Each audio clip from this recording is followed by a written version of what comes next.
哎，佳妮，今晚去你那里住哦？哎呀，我被你嫂子赶出来了，没地方住啊。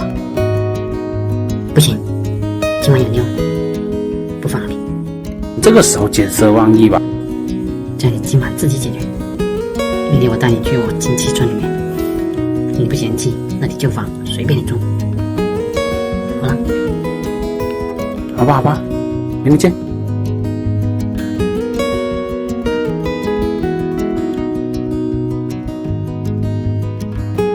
佳妮，早啊，醒了没有？什么时候带我去？现在？那么早？好吧好吧，在村口等我。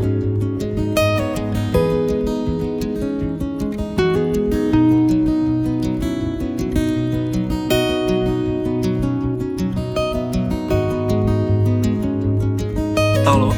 到了。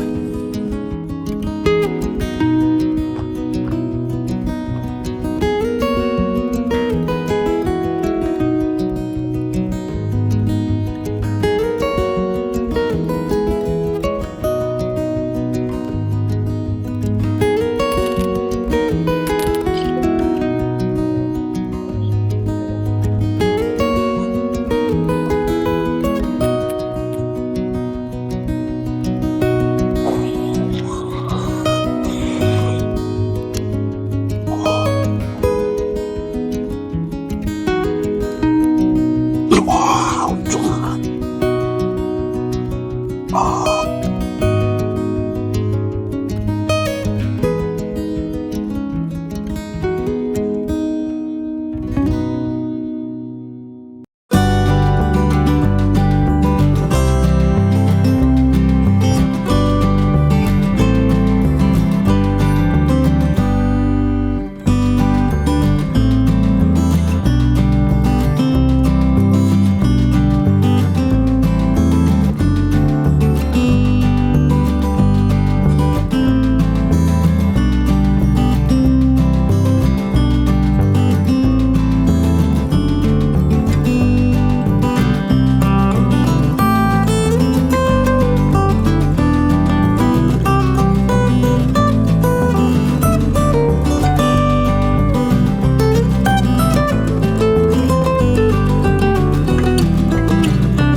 哎，经理，这房子什么都没有，还到处是灰，怎么住啊？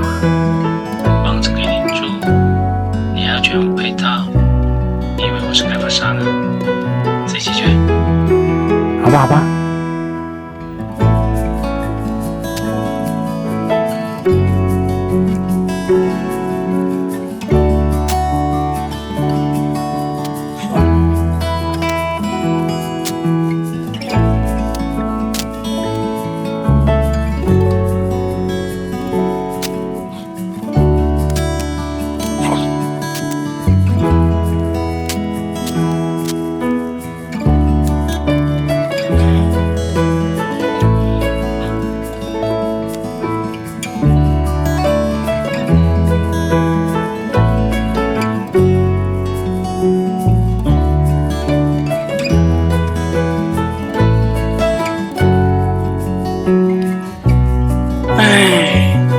昨天夜里突然下雷雨，屋子漏得一塌糊涂。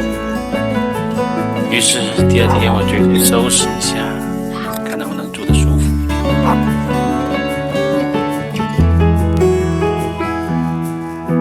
院子里的长久，也都累人了。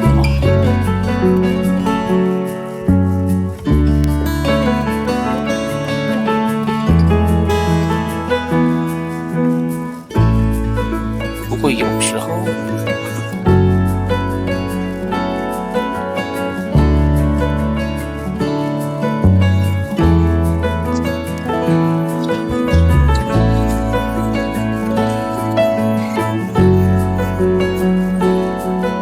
收拾了一上午，终于把杂草收拾过。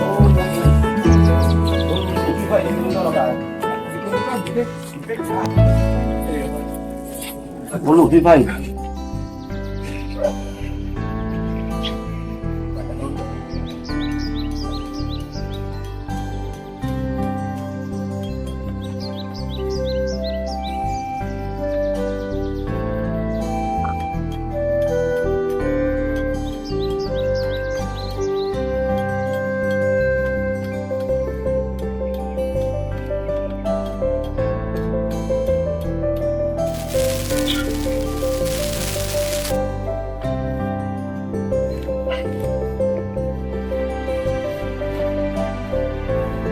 哦，外面感觉是大太阳，今天还是清理一下室内吧。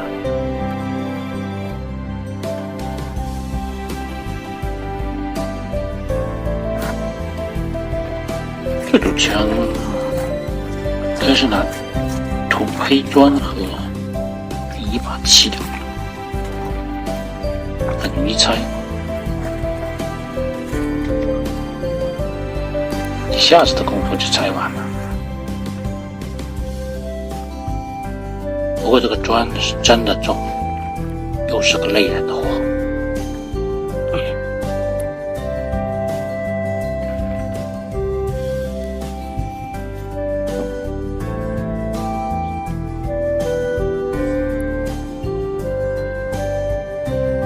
干活吧。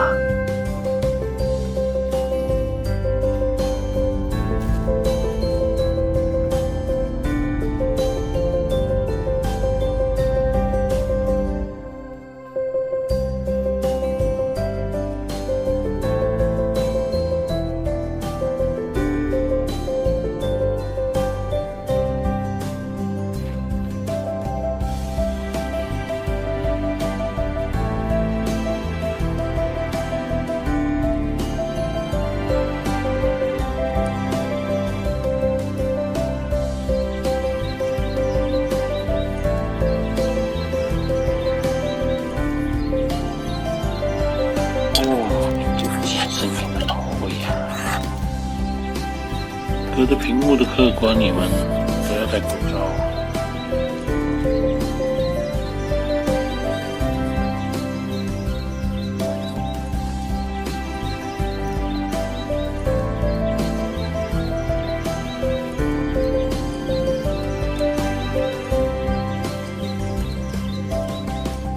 哦，就是这一下，后面疼了我几天。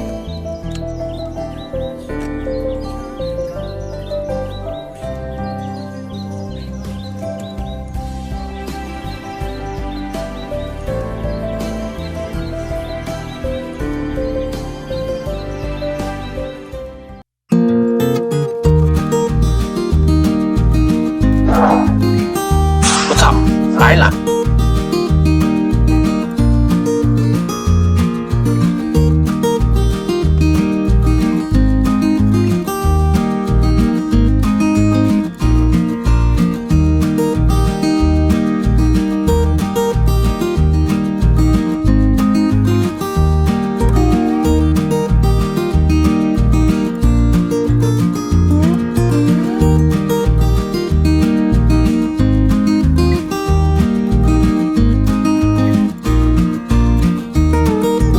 摘下了很多木头，有些很多都生虫了，还是要清理焚烧掉。让我们随着熊熊的猎物结束今天的视频吧。今天好好计划一下该怎么捣鼓这间老房子吧。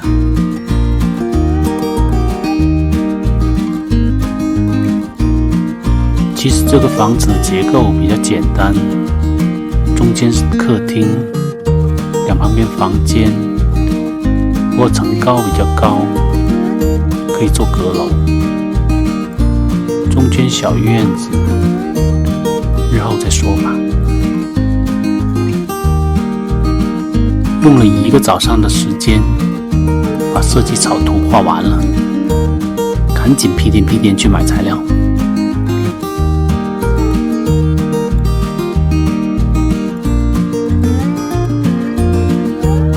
足足拉了3大车。来，我们算一下，沙子160一方，水泥24块钱一包，这些红砖8毛钱一块，整整花了我1600大洋。唉，改造旧房子不会是一个大坑吧？有经验的客官能不能分享一下？下午莫名的暴雨又来了。所幸的是，材料都已经拉回来了。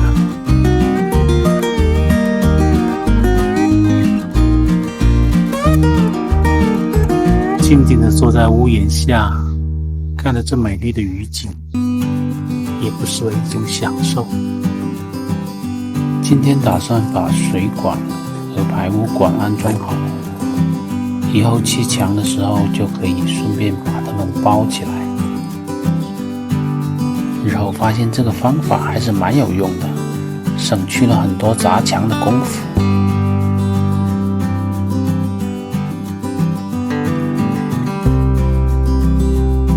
不过部分原有墙面上的管还是要重新开槽，工作量还是蛮大的，反正就是累人的活。这是安装好的排污管与水管。排污管必须装沉水湾，这样连通化粪池的时候，臭气才不会回流。开水试一下，其实做起来好像也没那么难。我们开水试一下。啊，对啊！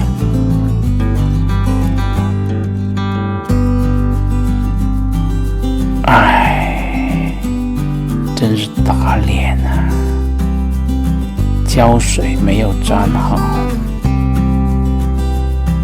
检查了一下所有地方沾好了胶水，这样就解决了。话不多说，赶紧干活。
又来了，小伙伴们，猜猜我今天干什么？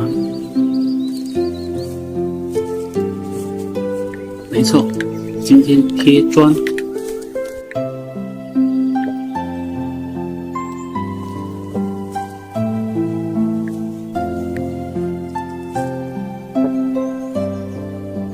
这个土坯墙怕砖贴上去会掉，所以说扭了几个磁工钉上去。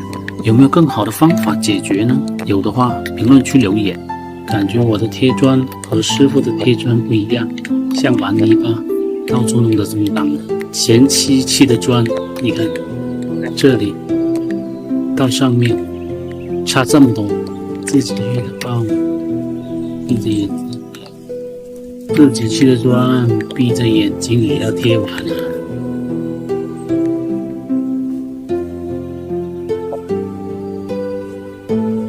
哦，崩溃，全塌了。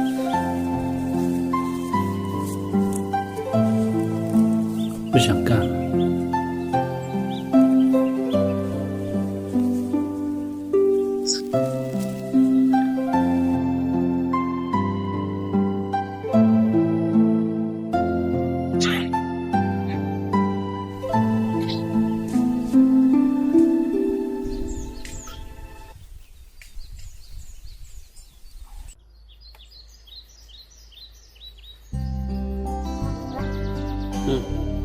好。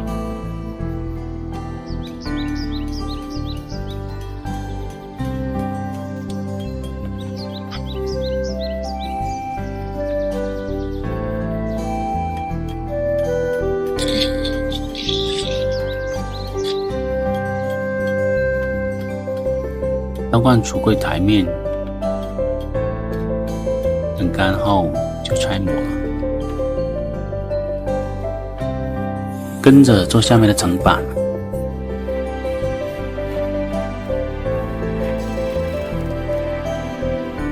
清理老房子的时候，剩下了很多旧木板，今天终于可以把它物尽其用，拿来做柜门，感觉还不错哦。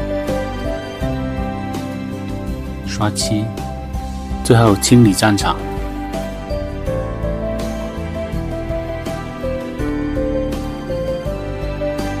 终于完成了，剩下就是该把东西摆上了。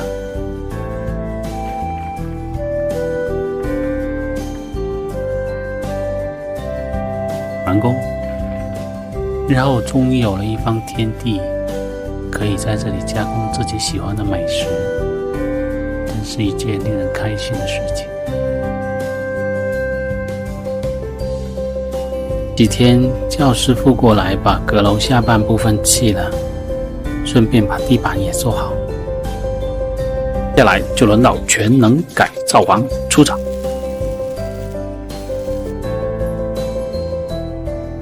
用老房子剩下来的长板做了楼梯的框架，接着收拾战场。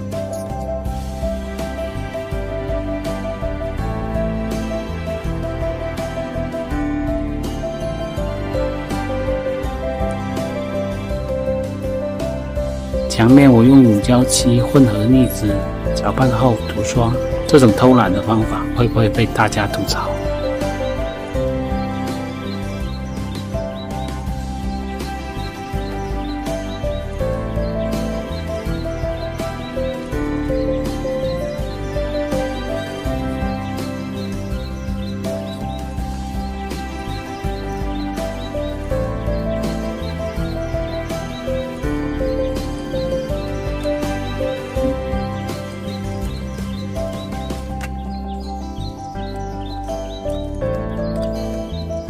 大家好，我是德山大叔。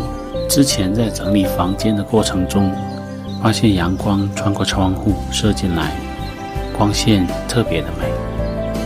于是当时就有了一个想法，今天抽个时间把屋顶的瓦片整理一下，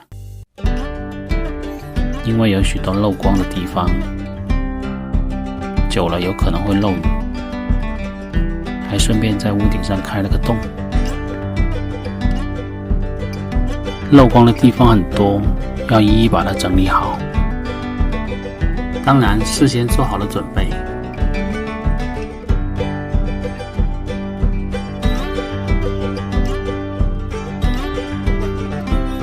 提前在网上买好了这种玻璃瓦，这个东西很难找，之前看到的都是那种长的，在屋顶很难安装，机缘巧合才看到这种短的合适的。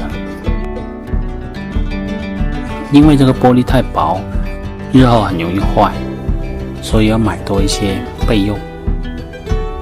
接下来我们就开始安装吧。因为瓦片在房顶上都是由下往上一片一片叠加上去的，所以在屋内的话，我们就要从上往下一片一片的慢慢顶进去，要保证水能沿着瓦片一块一块的流下来，而且保证瓦片不容易滑落。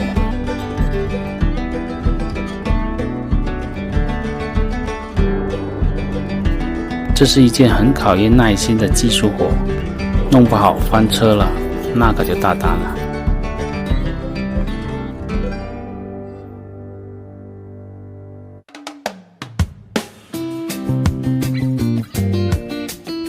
还好有惊无险，完美收工。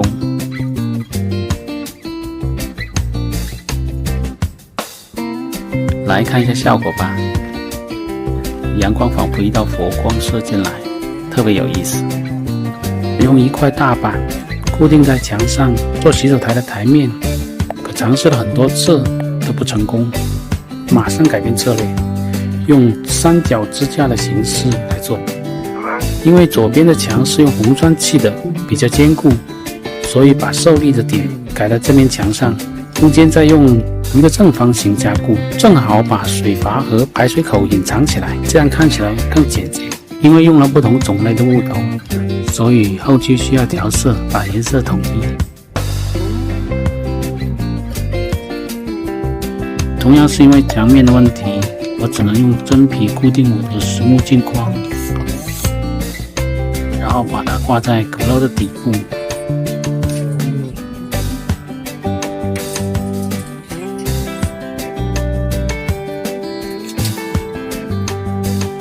镜前灯就脱软了，把它固定在镜框上面。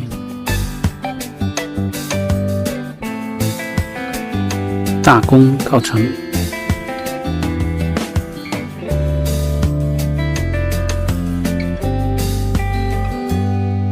不知道为什么很喜欢旧木板经过时间的沉淀而形成了这种质朴的颜色。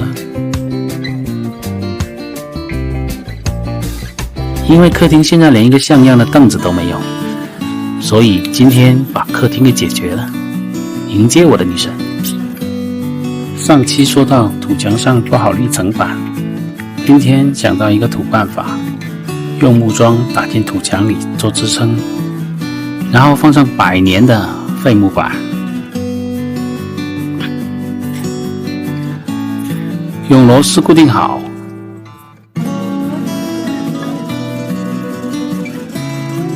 再摆上我收藏的垃圾艺术品，再放一幅小画画，搞定。拿之前在附近家具厂淘的废木板加工一下，变成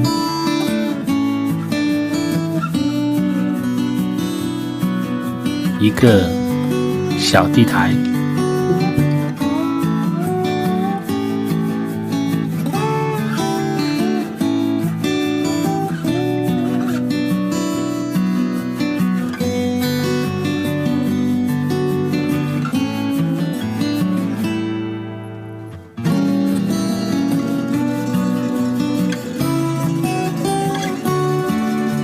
当女神来到我这里，坐在这个沙发上，应该能感受到我现在。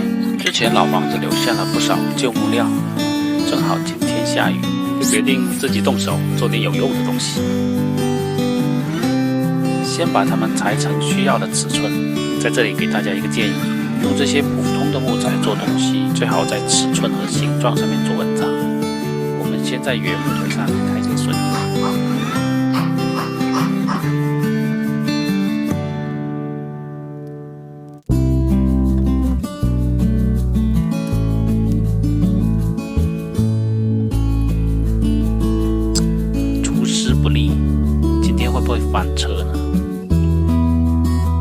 晚了，接着弄吧。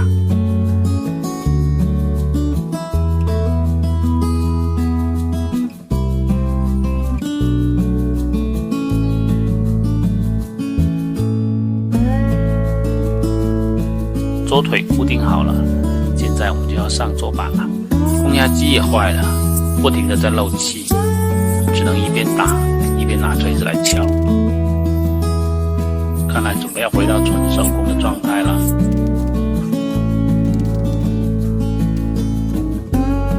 本来就是要木头粗犷的感觉，所以只是做了简单的打磨，但是要注意边角一定要磨得很圆润，这样才有一种经历岁月洗礼的感觉。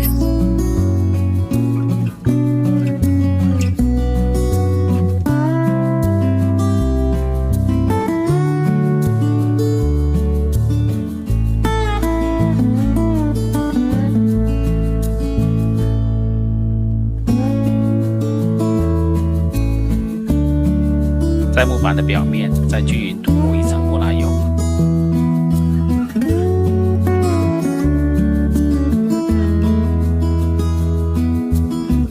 来看一下成品吧。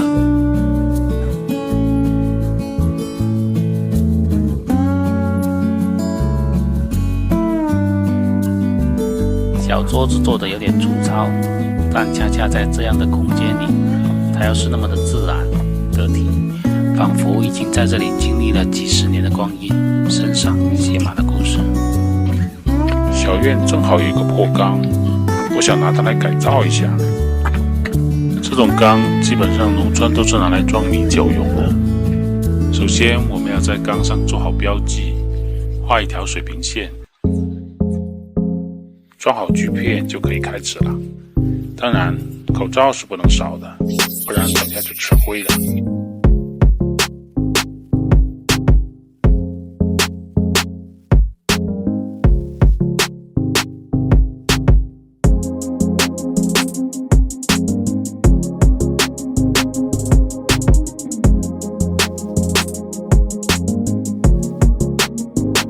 最后修饰一下缸的边缘。好啦，一个基础的形状就这样完成了。拿出之前剩下的钢筋，加工死掉的一条一条放上去，就这样完成了啊！好像也不对，换个方法，在上面打洞试一下。这下完了。找到一个补救方法，割些草把钢筋卡上去。大家有没有更好的方法呢？可以在评论区上告诉我。接下来拿一张报纸做一个模，裁一块铁网，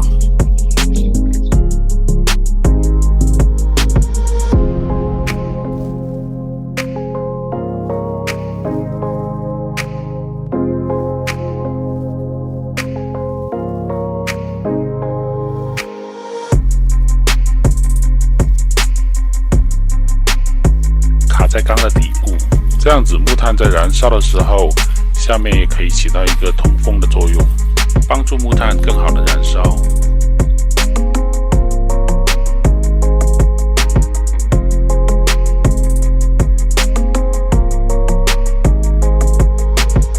实际做好后，发现能在一个寒冷的雨夜生上一炉炭火，煮上一壶热茶，这种简单的满足才是做它的真正意义。也会在日后的视频里定期分享一些好看实用的手工制品，并记录下它的制作过程。喜欢的小伙伴可以关注我，方便浏览后期视频。好的，选择好3种挂钩的材料就可以开始制作了。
动手的小伙伴可以一起尝试一下。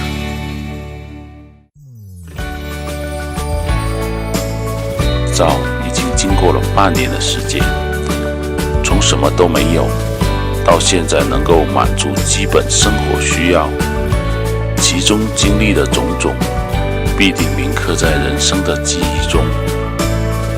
房子内部虽然弄好了，但是每次经过院子时总是杂草丛生，是时候开始改造院子了。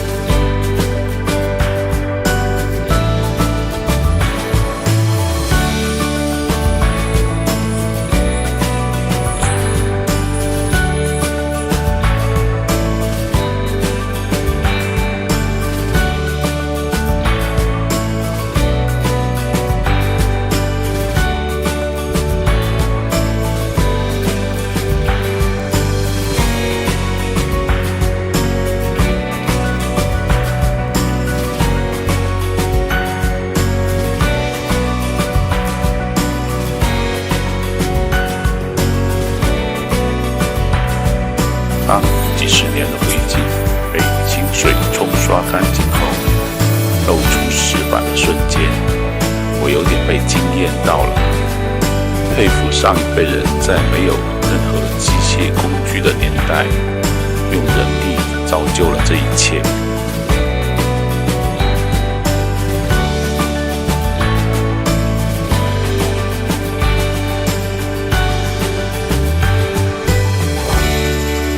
为有水井、植物、石墩等元素，所以要对地面做局部的改动，方便排水。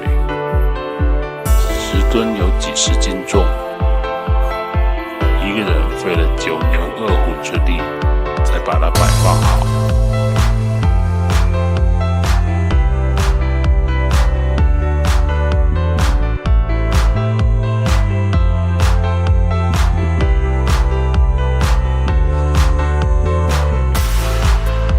砌了一个平台，放上大木墩，以后做水井要用到它。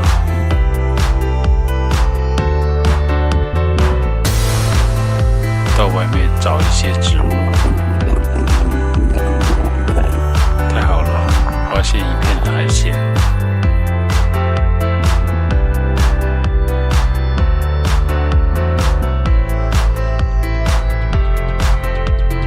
马上用工具把它收集起来拿回去。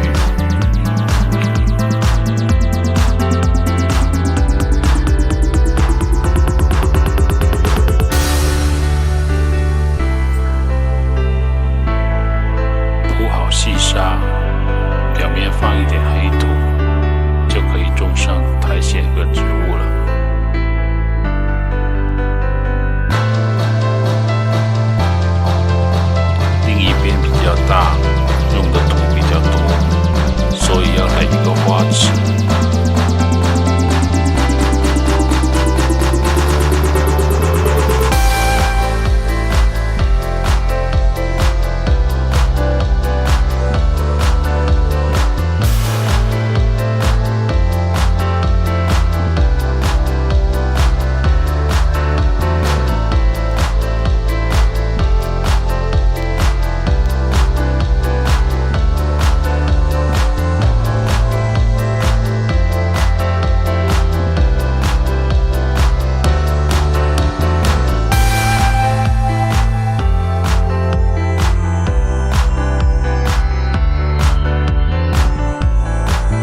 之后在园子里摆上一尊佛像，希望它能保佑村子风调雨顺，大家平安健康。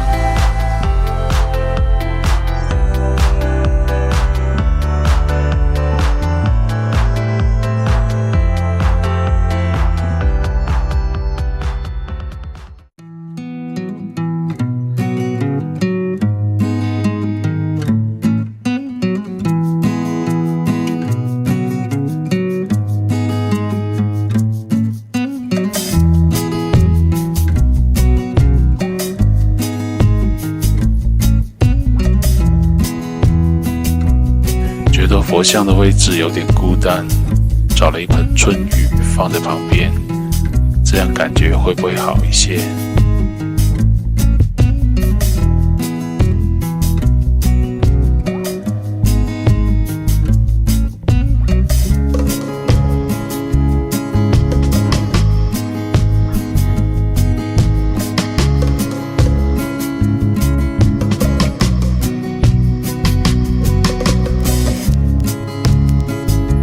小院现在开始做局部的景观，其中水井是最复杂的，从排水到水路的安装都要一步一步的完成。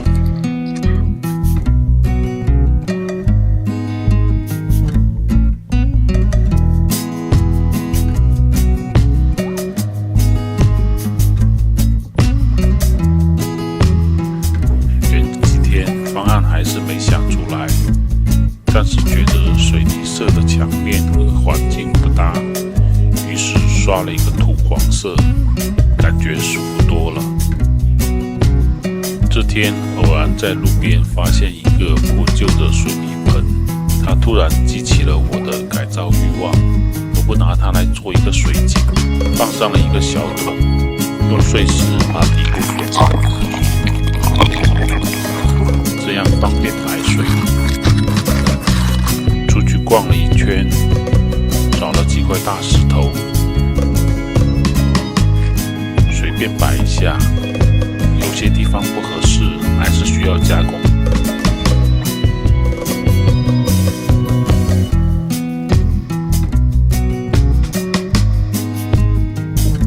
铺上沙土，种上植物和苔藓。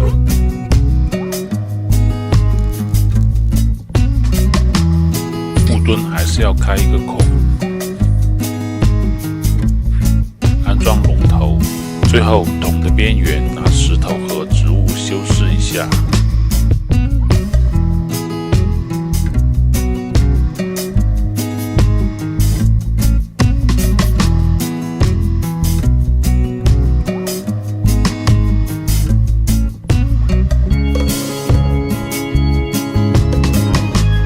装上滴水的竹筒，局部再做美化。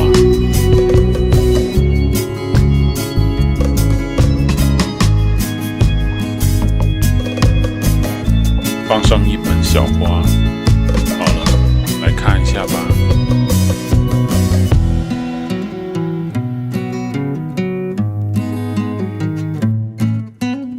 想到午后能坐在屋檐下，听着潺潺的水声，偶尔伴随几声鸟鸣，如此惬意的生活，仿佛自己已经老去。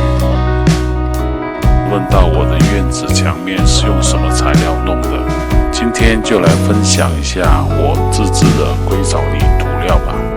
因为老房子清理留下了许多土灰砖，感觉丢掉了有些浪费，于是就把它利用起来。先把它打碎，砖里有许多稻草，正好给墙面增加一些肌理。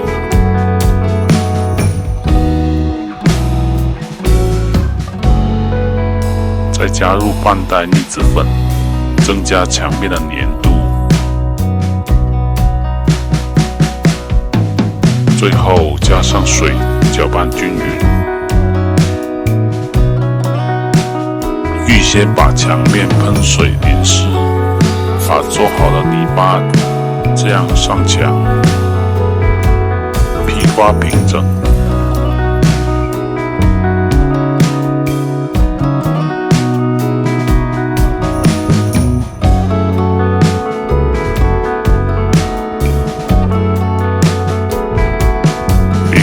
就那一点活也干了一个早上。等第二天墙面完全干透，我的土坯砖是灰色的，做出来的墙面也是灰色的，我不是很喜欢，所以就刷上了自己调好的颜色。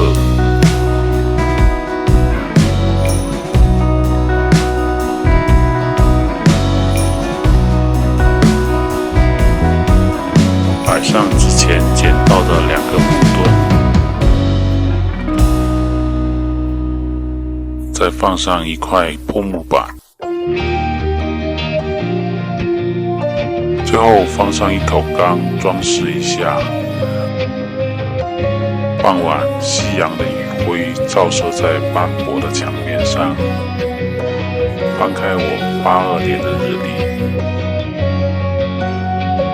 挑选一个好日子，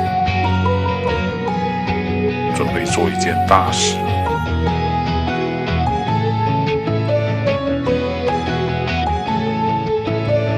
大家分享一下吧。之前就砌好了柱子，所以今天先给屋顶上钉上木板。龙骨用的是老房子剩下来的原木，木板用的是1公分厚的。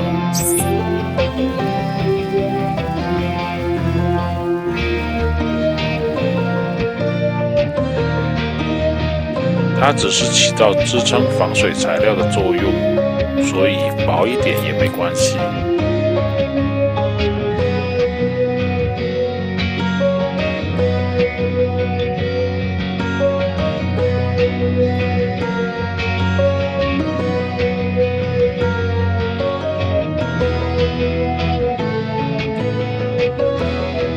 我现在铺在木板上的这个防水材料叫做刀割布，在视频的最后我会介绍一下它具体有哪些优点，和它与普通广告喷绘布有哪些不同。接下来要把 PVC 管切开来，在屋檐下做一个集水槽，雨水可以顺着水槽排到侧面。因为用了不同种类的旧木板，为了看上去更美观，所以我还是涂上了一个统一的颜色。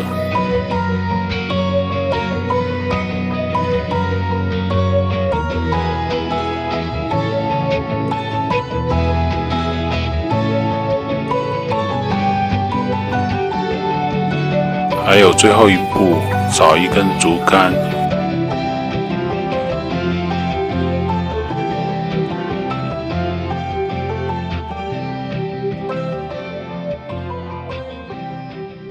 用火把它加热后调整一下，让它尽量垂直。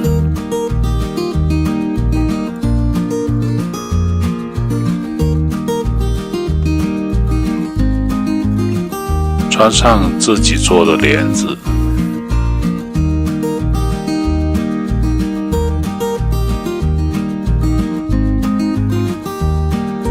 帘子看起来有点单调，不知道视频前的客官老爷有什么好的建议。好啦，又可以看成品了。想着以后一个人在院子时，再也不怕春天的细雨，夏日的骄阳了。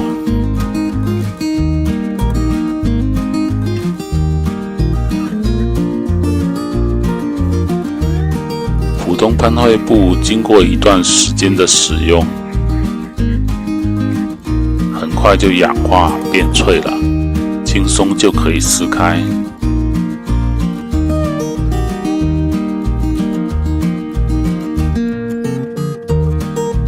而刀割布是用强力丝高密度编织，耐磨耐撕，防水防晒防腐蚀抗氧化，所以说它是一个做屋顶防水很好的选择。首先，日式的地毯一般都会离地大概30公分左右，所以先把一根放料按高度固定在墙面上，然后做一个横向的支撑梁，连接2个柱子，这样就可以把其他的龙骨摆在上面固定好。因为跨度比较大，每一根龙骨中间还要加上支撑杆顶住，固定好整个龙骨后，就可以用自工钉上地台的面板了。大家知道一般木工做地台为什么用自工钉而不是用铁钉呢？知道的客官老爷可以把它打在弹幕上。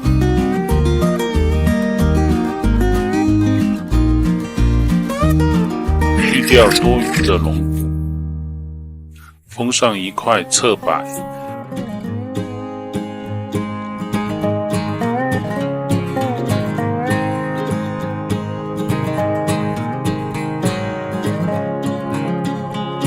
因为用的都是回收再利用的旧木板，所以表面需要打磨一下。打扫干净后，开始做陈列的台面。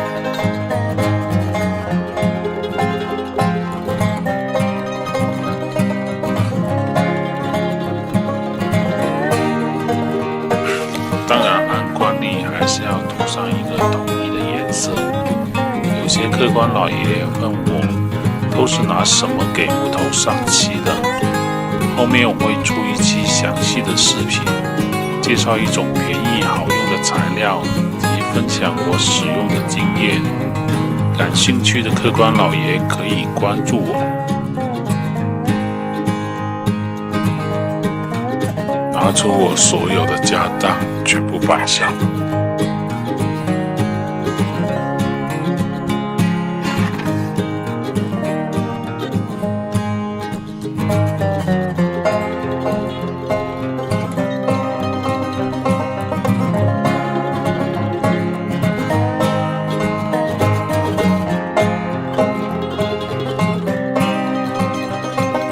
好啦，又可以看成品了。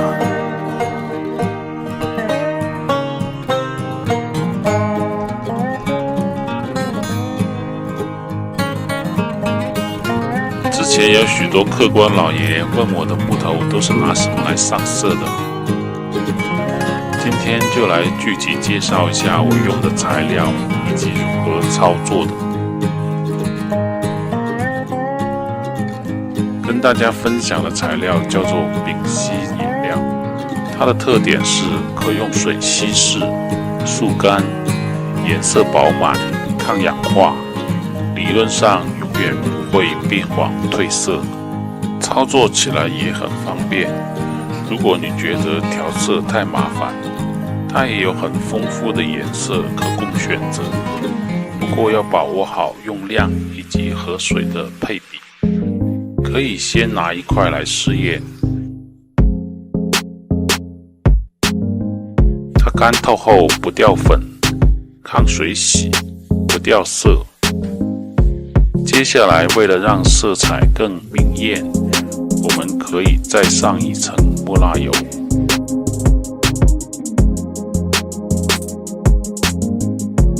木蜡油的作用是在木板上形成一层油膜，隔绝水汽，更好地保护木材，也能让木材显得油润饱满。好了，我们找一块原木板对比一下。上色后的木板纹理依然清晰自然。我们再拿清水测试一下防水性如何。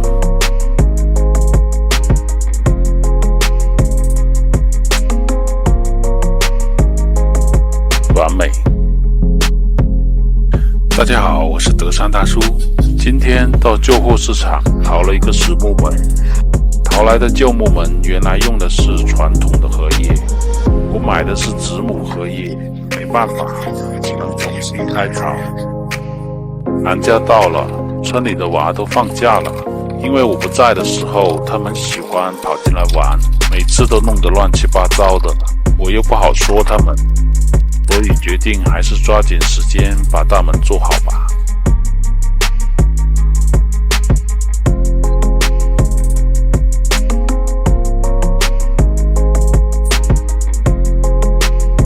木门很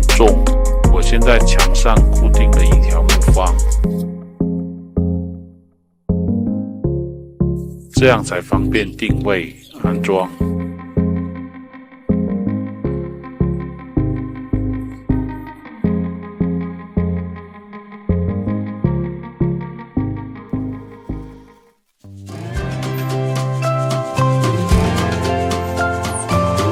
钉一条实木的挡边，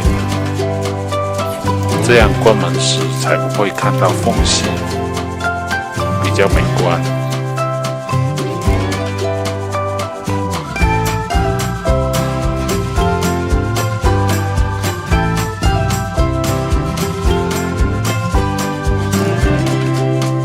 院子大门原来是双开的，我淘的木门不够大，所以需要在空的地方做一个柱子才行。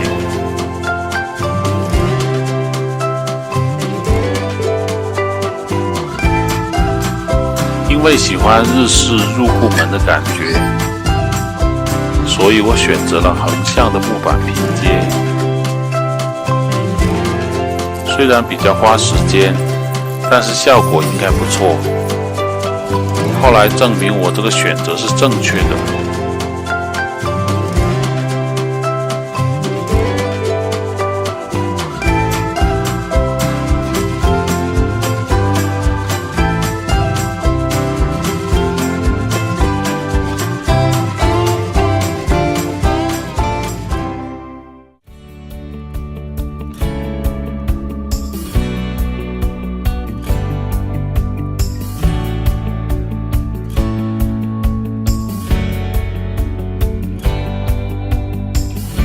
用的材料都是2次回收再利用的，因此很多时候都少不了打磨这个工序。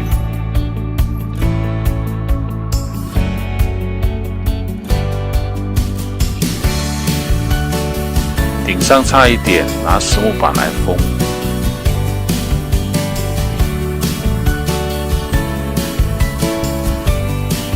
左边加上收边条，这样正面看起来就不会看到门缝了。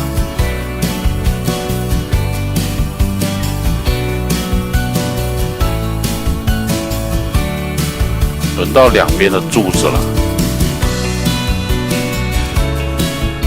全部刷上白色，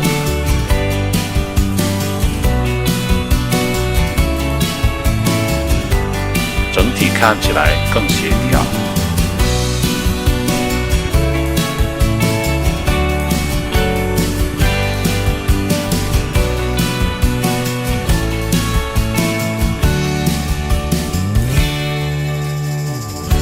用黑色和棕色调一个深棕色，给打磨后的木板都刷一遍。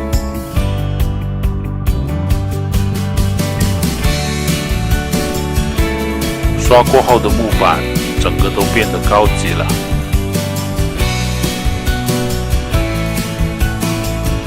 最后给我的小院挂上一个名牌。改造了许久的小院，终于有了自己的名字。我也终于有了一个安和小窝。大家好，我是德山大叔。新年到了，小院有了门，但是还没有锁。今天就把年前买的新锁给它装上。锁的种类很多，有想了解家庭门锁的客官老爷吗？如果这条视频点赞超过200的话，我就专门做一期关于门锁的小课堂，与大家一起分享门锁的小学问。因为我淘的木门是10年前的老式木门，它原来款式的锁已经很难买到了，所以我只能买一个50的门锁来改。原来开的锁位比较大，要先裁2块小木方，把锁体卡在合适的位置。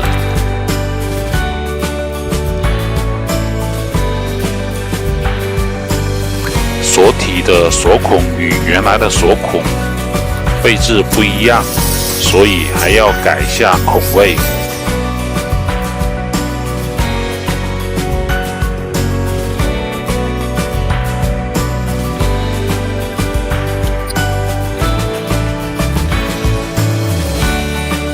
孔位合适后，就可以固定好锁体了。装上两边的面板，最后在一侧开一个锁扣孔，装上5金件，再拿木板补上锁面上下的缺口，大功告成。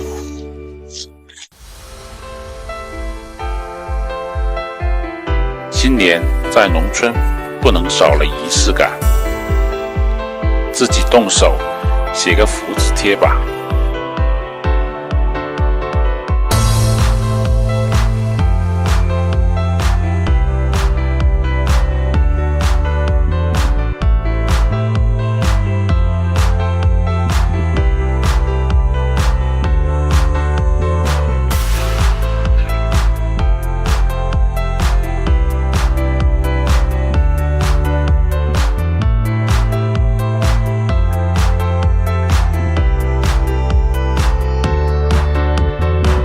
字有点丑，重要的是新年的美好愿望。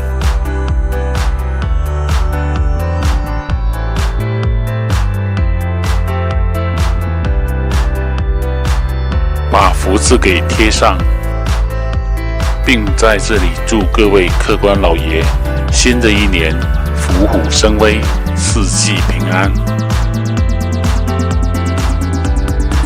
南方这边最近都是这种阴雨天，户外的工作很难。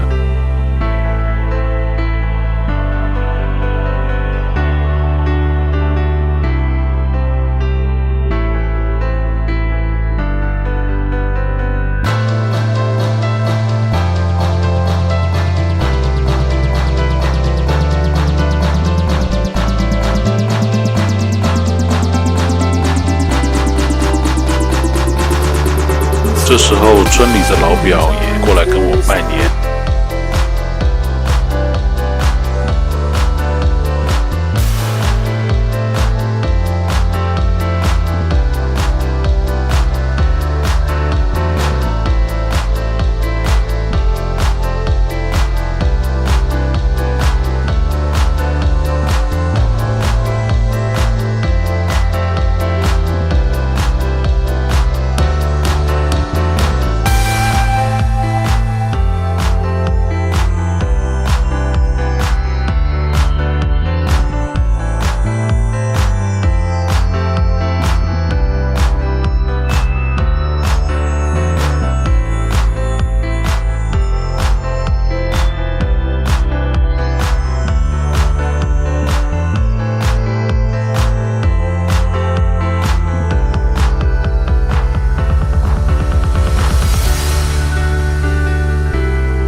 在冬日的雨夜，忙碌了一天后，听着音乐，喝上一碗小酒，这就是人生最简单的幸福吧。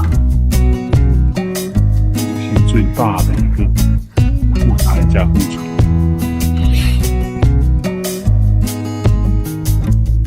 走去看一下，在城市里如何能买到更便宜的木材呢？就是来这样的木材加工厂。这里的木材价格应该是市面上最便宜的了。今天是阴雨天，所以门面的老板都不在。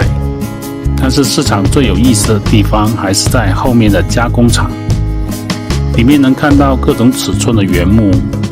我们这边比较多的是杉木和松木，还有一些杂木。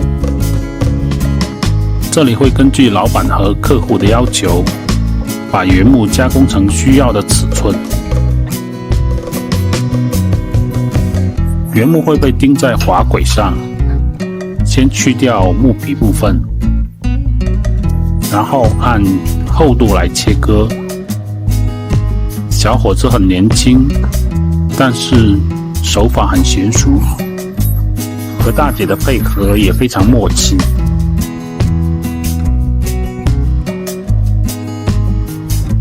大姐会把切下来的木板放在旁边的机器上固定好，把两边的木皮切割掉。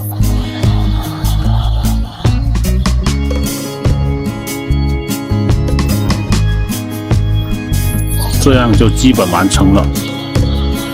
这样的木板会在市场上卖10几20块。另一个加工厂加工的是大的方形木料，看这个尺寸应该是30乘30公分。那么大尺寸的木料在市场上大概会卖100左右。大家会想拿这么大尺寸的木料做些什么呢？如果大家的想法有意思的话，我也可以买一根来做给大家看。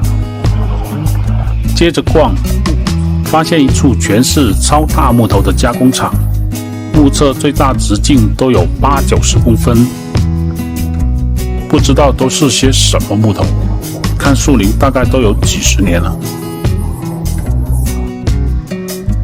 来到一处加工厂，师傅们正在更换锯片。很好奇这种圆形的锯片是怎么做出来的。锯片拆下来后，就会拿到这组机器上面重新打磨锯齿。打磨好的锯齿又会变得锋利无比。师傅们要按锯片的厚度调整好两边的压齿，减少锯片在工作时的左右晃动。棕色大衣的老哥好像和我是一样打酱油的，全程都是观望，但时不时又能插上一句话。锯片安装好后，师傅拿皮绳压住一块胶片，应该是防止木屑粘在轮子上，影响锯片和轮子的贴合度吧。安装好后，师傅就会调整一下上下两个轮的间距，直到锯片被绷紧为止。打开机器测试一下，听到机器的轰鸣声，我就想到了电影《电锯惊魂》的画面，好怕锯子不小心飞出来。算了，还是走吧。看这里。大家不是好奇我为什么会有那么多木墩吗？很多不是很直的木头都会被丢在这里，它们大多会被拿去当柴烧。有看上的我就会和老板说，用极低的价格把它买下，有些甚至是白送给我。这样的阴雨天就随便在地上捡一块回去，做点什么还没想好。最后看一下，我只是逛了一小部分。还有很大一部分没有走完。大家的城市里面会不会有这样的木材加工厂呢？有的话，在这里买材料绝对是物超所值。今天很开心，我日思夜想的宝贝终于到了。大家是不是很好奇是什么东西？因为我德山大叔的东西不是捡的，就是自己做的，很少有买东西。今天破例出手一次，来看一下到底是什么呢？上今天的主角，一盏太阳能的庭院灯，包装先放一边，有一层膜，我们先把这层膜撕掉。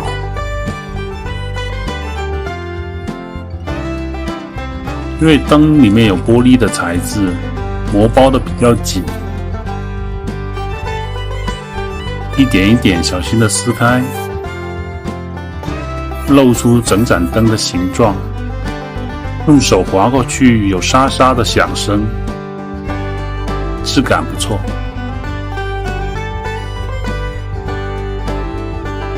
先研究一下到底怎么用，好像没有反应。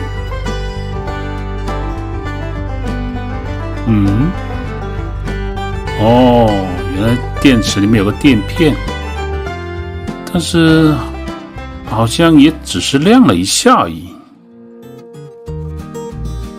对啊，为什么呢？每次摁只是亮一下，1秒都不到。难道是有问题？不应该。遮住上面的太阳板看一下，好像没有改善。找一样东西把上面的太阳板全部遮住看一下，因为它是自动的，出太阳的时候它就自己充电，没有太阳的时候就会自己亮。但是现在好像，难道是电池没有电了？不是很清楚。先让它在阳光底下充一会儿电。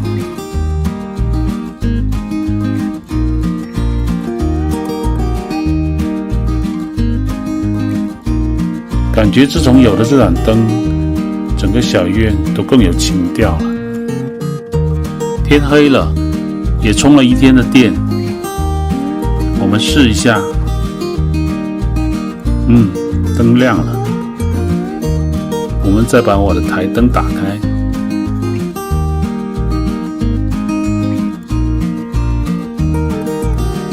寂静的夜里，几盏小灯点亮漆黑的院子，让人感觉朴实而温暖。大家好，我是德山大叔。很久没有整理小院了，今天抽时间整理一下，顺便给小院做一个花架。先用水平仪在墙面上做好标记，把墙面凸起的部分打掉。在预备好的龙骨上钻好几个固定的孔。之前有客官老爷不知道如何在墙面上固定龙骨，今天我给大家演示一下。先在墙面上打好孔，然后打上木塞，再把准备好的龙骨用螺丝固定在木塞上。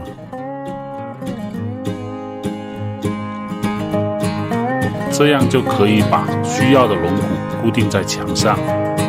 因为我做的花架是悬空的，所以必须借助中间柱子来支撑，因此要在木板上开个口。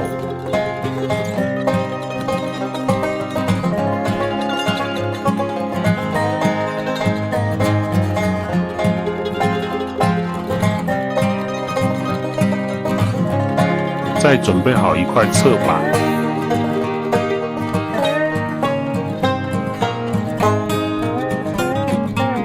这样就可以开始安装了。先把面板卡进去，再固定好侧面的支撑，最后固定好侧板，把多余部分裁掉。再把旧木板进行打磨，打磨过后，木板的纹理渐渐清晰。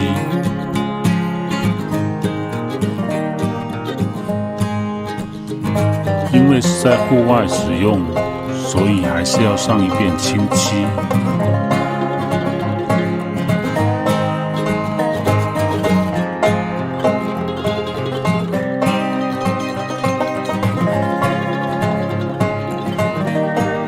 上完清漆的第二天，颜色感觉有点偏黄，和旁边的木墩颜色有点不一致，所以还是要调一个相近的颜色。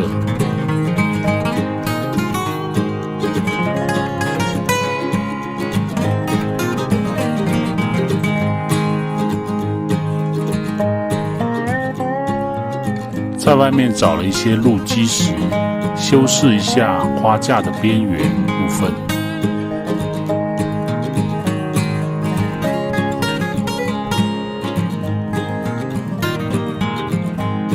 基础基本上弄好了，来清洗一下吧。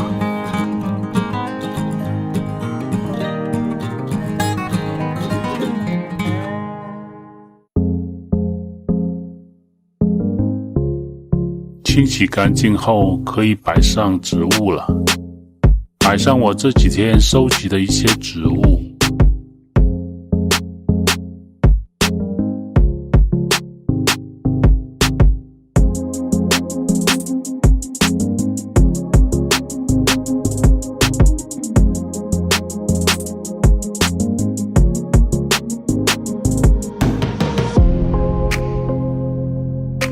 夏日的清晨，推开门，看到绿油油的植物布满小院，这样惬意的时光，何尝不是每个人的梦想？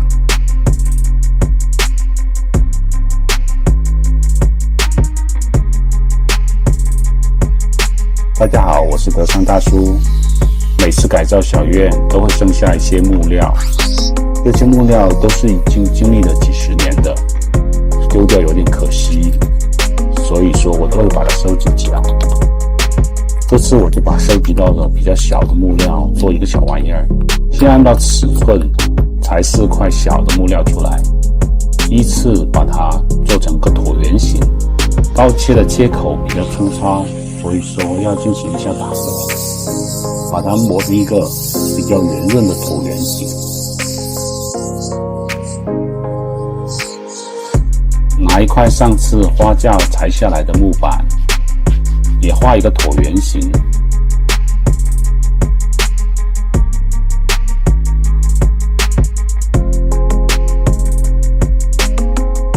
可以用锯子初步把所有的边缘裁好。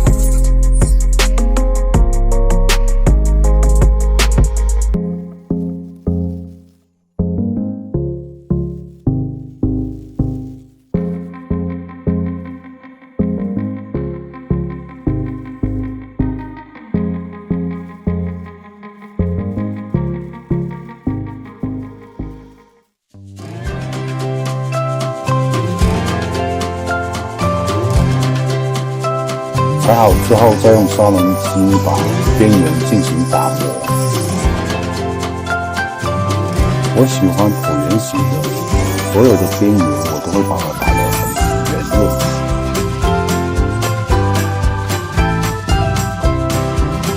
原来想保留旧木板原有的肌理，但是打磨过后颜色有很大的偏差，所以干脆把它全部都打磨成一个原木色。打磨过后，先把4条腿依次的摆放定位，在标记好的位置钻4个孔，拿出一个竹片，裁出4条小的竹棍，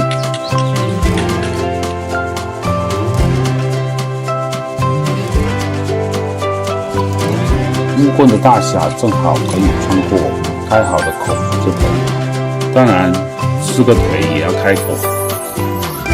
把白胡椒滴在所有开好的孔中，尽量抹得均匀。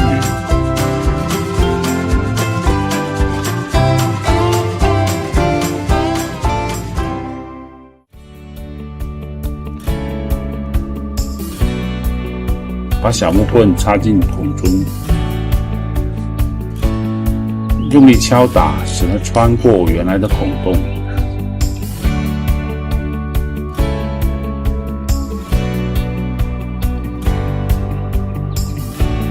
再加一些白胡椒，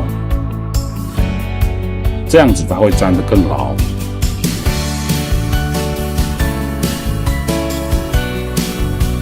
把腿插进刚刚穿出来的木棍中，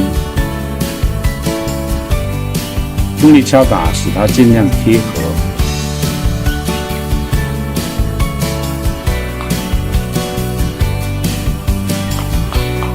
木棍穿完之后，剩下这部分就可以把它切掉了。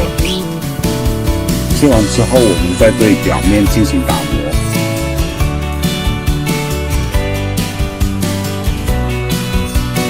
机器打磨总会留下一些印记，而且打磨的不是很圆滑，还是要拿砂纸人工打磨一下，让一些弧度过渡的比较均匀。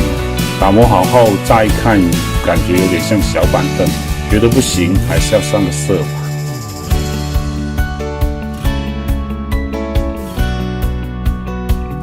一开始也不知道做好之后拿来干什么。突然之间，感觉放在佛像旁边，好像一个很小的供台，所以佛像就有了一个供台。喜欢这期视频的客官老爷，别忘了点赞、评论、加关注我。这期我们就来手把手的教大家怎么做这个灯。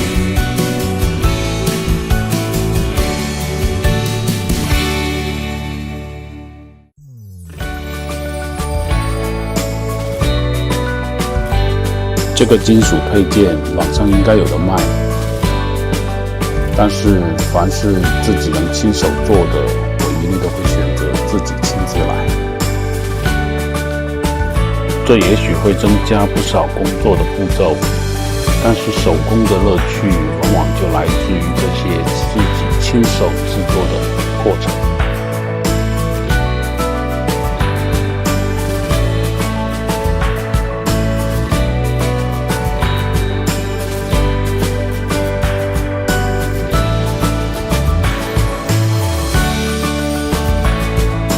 这里我选择用铁钉给不锈钢铁片开孔，因为如果用钻头的话，不锈钢面过于平滑，很难固定位置。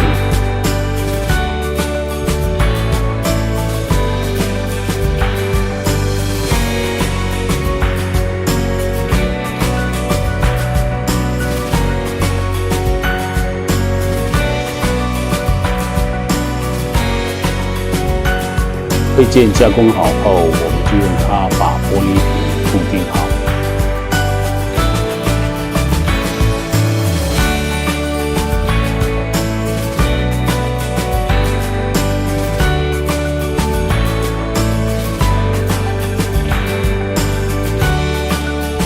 再找了一个木头，用来做木板与玻璃瓶之间的连接件。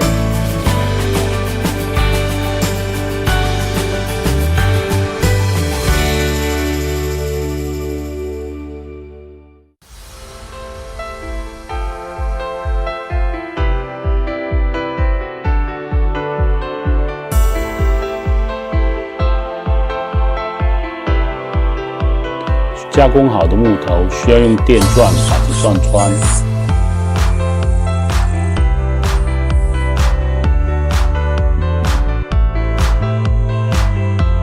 同样选好的木板也需要在相应位置钻一个孔，这样就可以把玻璃瓶跟木板安装起来了。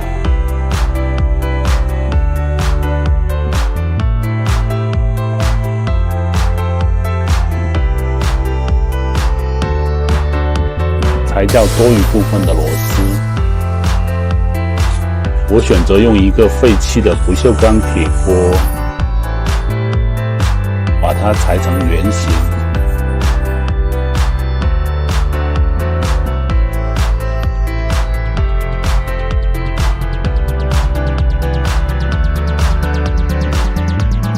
用来作为火苗与木板之间的隔热层。加上煤油，在这里请大家注意了，不能用汽油或者酒精类易燃烧挥发的液体。这里用的煤油不会自燃，它只是起到一个助燃剂的作用，所以安全系数会比较高。插入棉芯作为灯笼。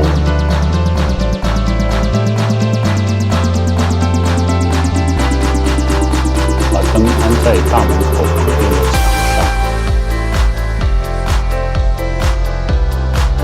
夜深了，点上一盏油灯，油灯金黄色的火焰映照在金属的铁片上，感觉整个效果十分的哇塞。最后参考各种指数，给这盏灯一个综合的评分。喜欢这期视频的客官好友，别忘了点赞、评论。首先准备一块真皮，当然也可以是皮革。我们分别裁2条3至4厘米宽的皮带出来。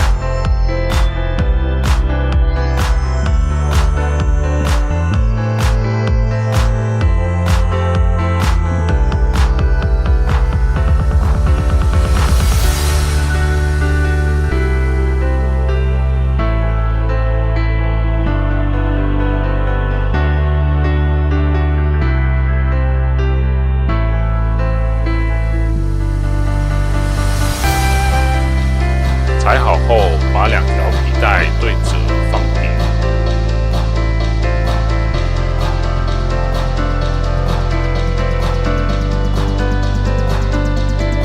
用手电钻给2块皮钻一个孔，一定要钻穿。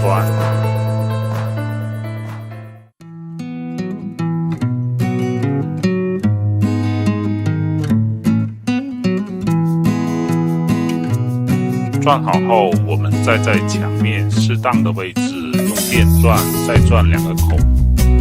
这里要注意，2个孔的位置一定要水平，不然会影响后期安装层板的整体水平度。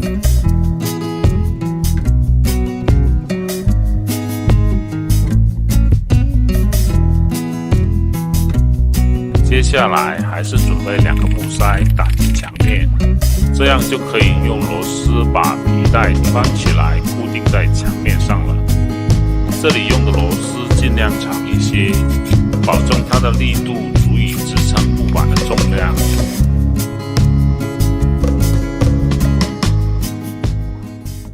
找一块木板，我的木板都是旧木板，比较脏，所以需要打磨和清理一下。如果你选的木板比较干净的话，就不需要这个步骤了。不过还是要注意，选择的木板需要20至25厘米宽，厚度大概是3至5厘米。这个尺寸放在墙上大小比较合适。这样只要把木板穿过皮带放平稳就可以了。好啦，放上一些小物件，再来1-2盆小植物，最后来看一下效果吧。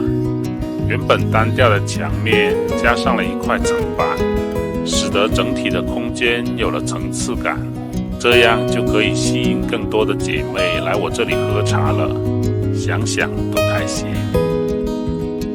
大家好，我是德山大叔。做手工变成了改造院子闲暇时的一种乐趣。每当闲下来，都会到处去逛逛，看村里有什么好东西，捡回来玩一玩。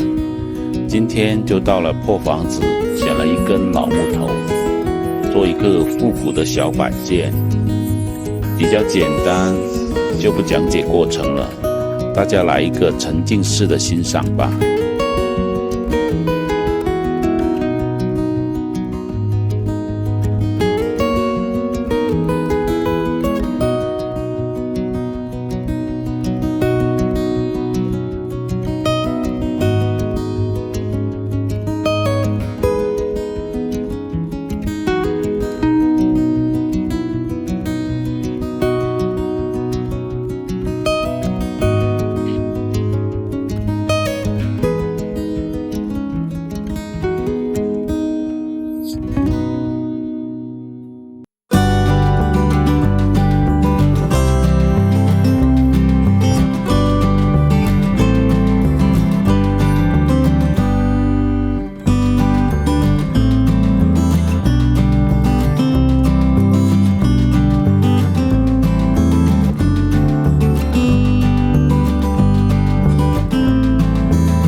降临时，点一盏油灯，静静地看着夜晚的星空。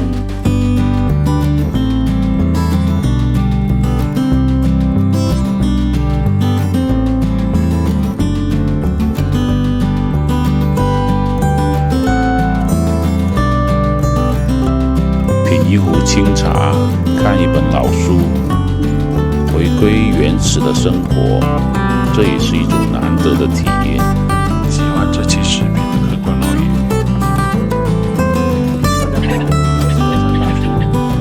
今天又把邻居家的破木给水了上，每次经过也是看到，有些人真不知道该怎么利用它。看到网上许多小姐姐在上面画各种图案，在大都没有这种天赋，在大都有一种手朗性。今天干脆的来个暴力改造吧。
次能给小院添加一些新的物件，自己都会感觉非常的开心，就像自己的小孩一天一天的在成长。觉得这期视频还可以的客官老爷，点个赞再走呗。大家好，我是德山大叔。老房子拆下很多旧的红瓦，一直堆在角落里，今天就来把它清洗一下，准备用它来重新改造成为偏日式的瓦片。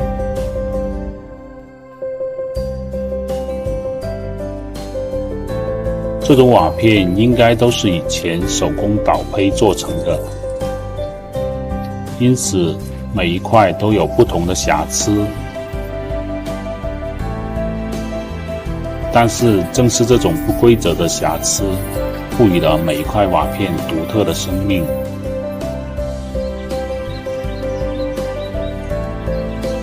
清洗瓦片时，那些洗不尽的斑驳，也能体现岁月在它身上留下的痕迹。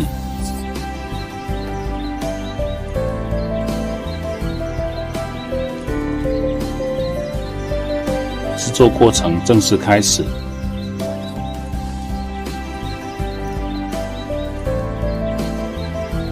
其实制作的方法很简单，只是需要调制一个暗棕色，彻底覆盖到原来的土红色。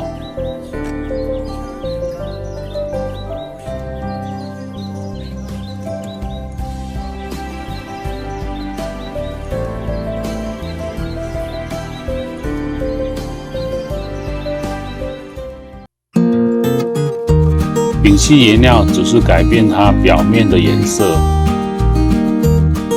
它原本丰富的肌理还是存在的，因此能达到翻新如旧的效果。因为瓦片具有很强的吸水性，所以非常耗费颜料，必须一次性调好足够的颜料才行。不然第二次调制的很难保证颜料没有色差。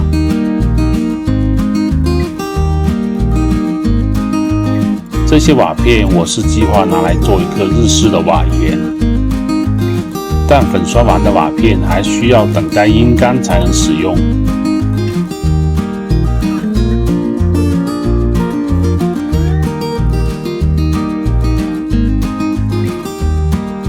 检查了需要做瓦岩的这面墙十分不平整，需要整一些材料来抹平它。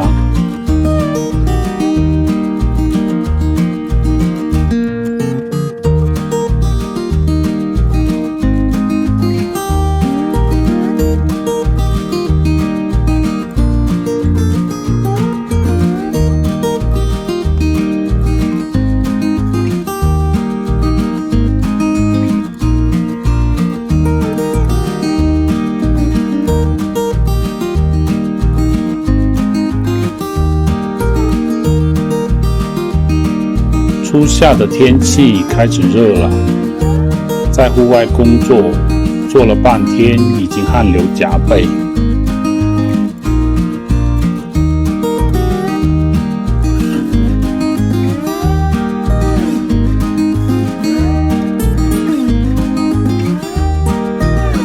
瓦岩的基础必须要用木结构来搭建，预先已经将龙骨固定在墙面上了。所以只需要把面板钉上去就可以了，排掉多余的部分。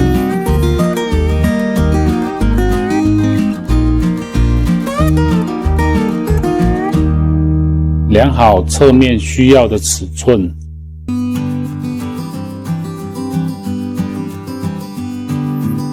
把侧面也封上。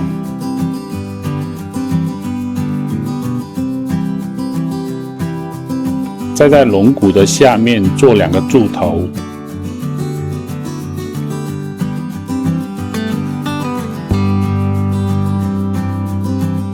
因为用的还是旧木板，所以还是必须给它上一个统一的颜色。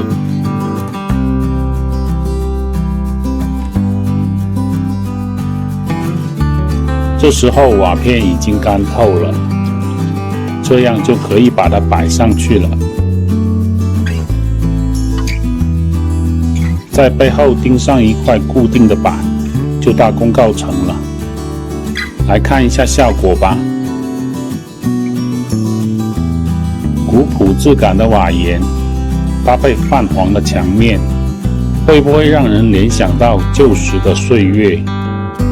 其实这只是一个试验品，真正要改的是它旁边已经破败了的门楼。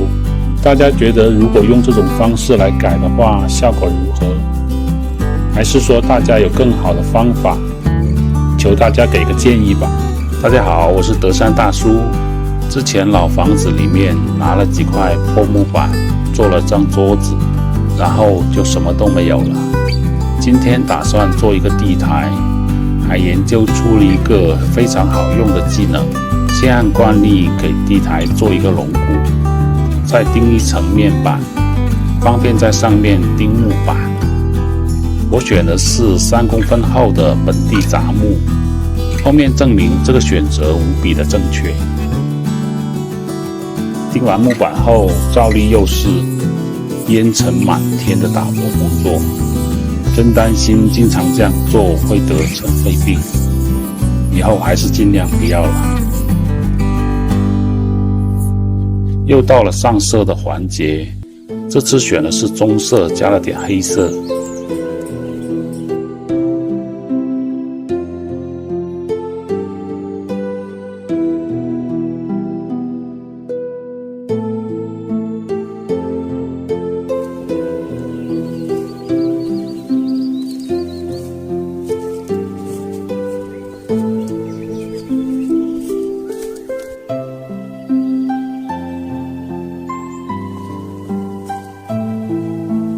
总结之前的经验，木板还是用擦的方式比较快速。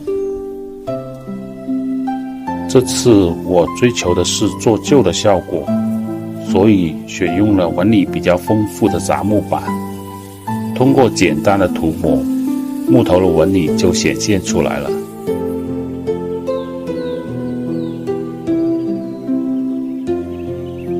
下一步很重要，就是在颜料还没有干透的时候，用水擦去多余的颜料，这样木板上多余的颜料就会被洗去，只剩下纹理部分。这么做的目的是让木板的表面更自然，看起来更高级。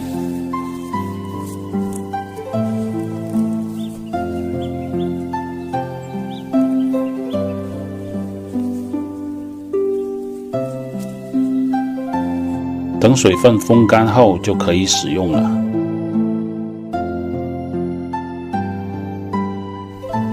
原本浅木色的木板经过处理后，增加了些许年代感。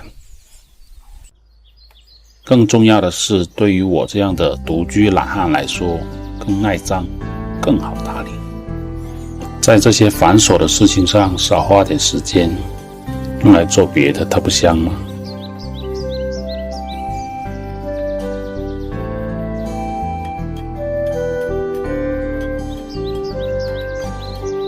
大家好，我是德山大叔。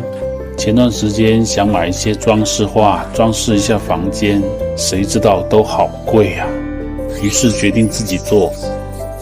木头我这里有很多，先选一些木方，按照我需要的尺寸大小裁切好。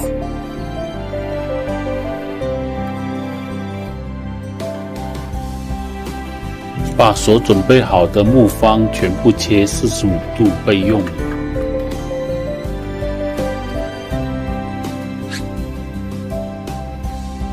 准备好桌椅板凳就可以开干了。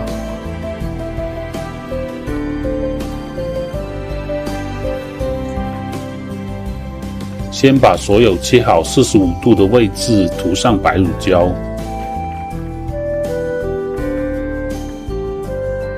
然后把它们垂直90度对接，用枪钉固定好。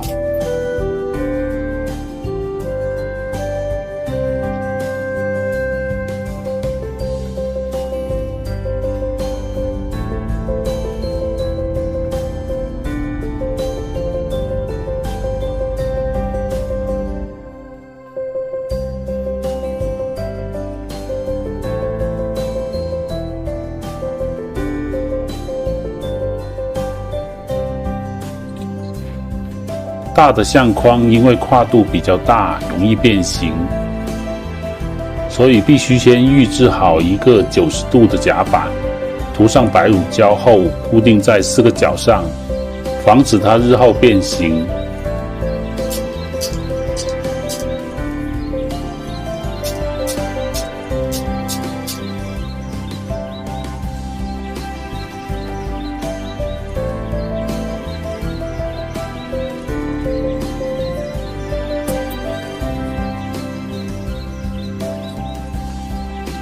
边框全部加工好后，就可以拿出我事先买好的油画布。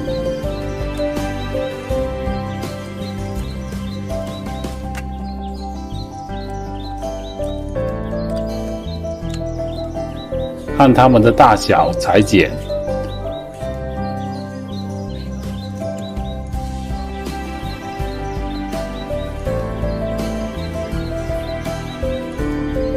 这里要注意，油画布是要包裹边框的，所以必须预留多一些。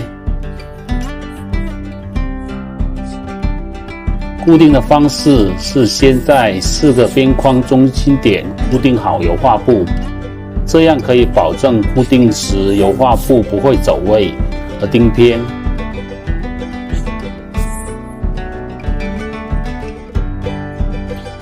边角的油画布则45度固定好。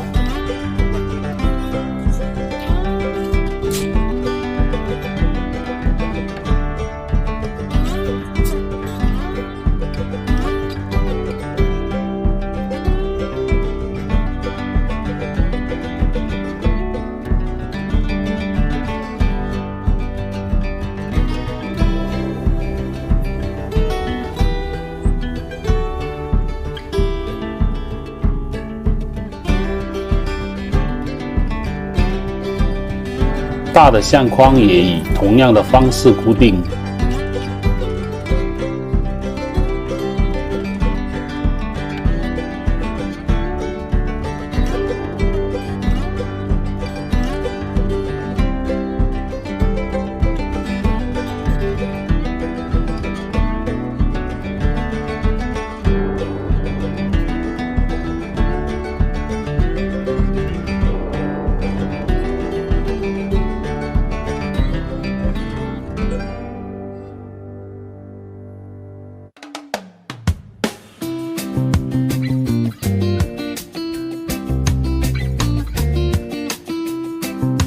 这次的木方我一共做了一个高1.6米的，2个高80公分左右的，还有一个高60公分左右的。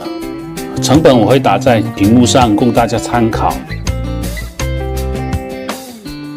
在画之前，我们先用分色纸围着画框边缘贴一圈。各位客官老爷知道为什么吗？请打在公屏上。最后我会揭晓答案。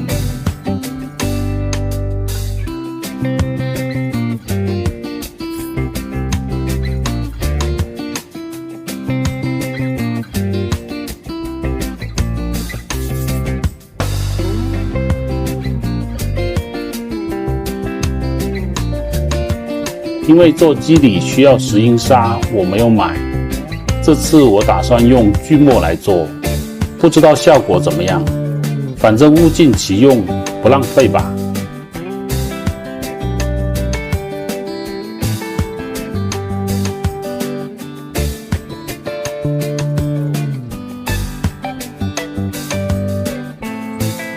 把上次调剩下的棕色丙烯加上绿色调在一起。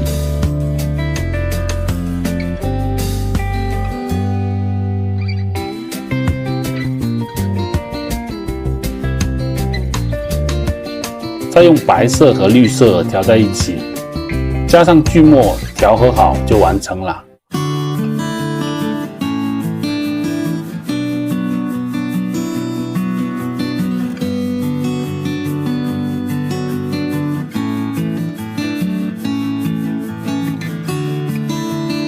白色是我之前就涂上去的。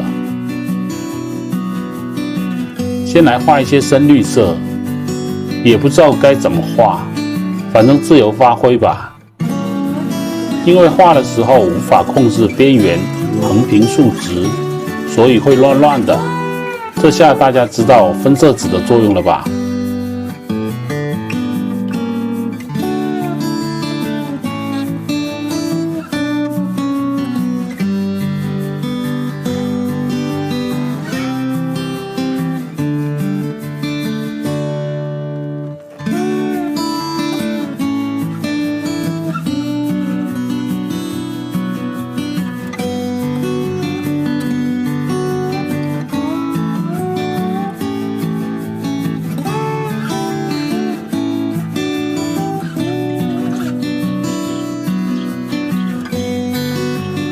最后觉得不自然，也没什么工具，只能用手简单修饰一下了。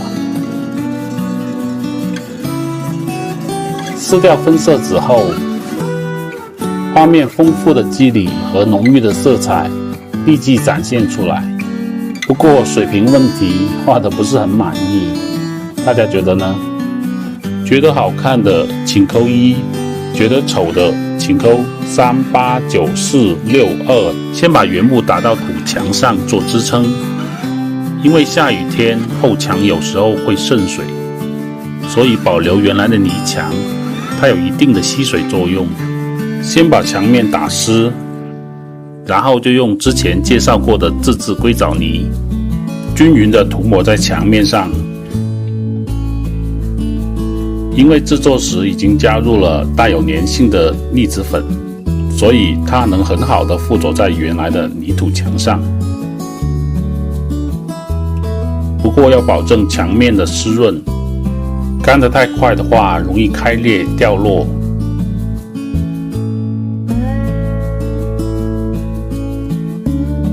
后来发现还是用手抹的方式效率比较高，虽然平整度差一点，但是我就是要这种质朴的感觉。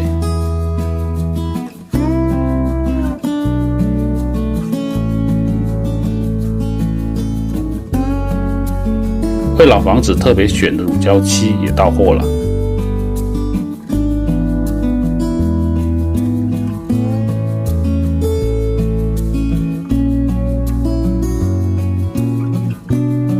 还是女神谷爱凌版的，太爱了！我选的这款3棵树先呼吸净味全效墙面漆，主打的是植物温和抗菌防霉，而且高耐擦洗、抗碱性好、高遮盖力，可以解决一堆的墙面问题，正适合这个复杂的老房子改造。而且它还有多重的权威环保认证，确保产品的绿色环保。毕竟村里的空气如此清新，房间也要用环保绿色的材料才行。这里介绍一种简单分辨乳胶漆品质的方法，用木棍搅拌一下，如果乳胶漆在搅拌时稍微粘稠，感觉特别顺滑，调挤后丝状物连续是正常的。简单的检查完品质之后，就可以开始施工了。涂刷前加少量的清水，这样施工起来更方便。有女神在旁边，干活也更得劲了。如果要保证最终效果的话，最好是要刷2遍以上。涂刷完后，摆上之前制作好的层架，这样我那些手工制作的半成品就有地方可以摆放了。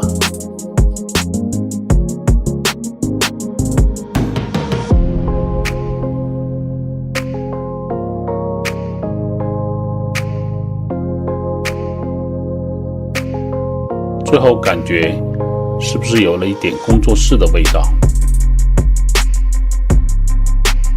门口的铁皮屋顶已经烂得不成样子了，村民看到都笑话我，连村里的狗都看不起我，在我门口随地大小便。于是一气之下把它全部拆了，重新盖。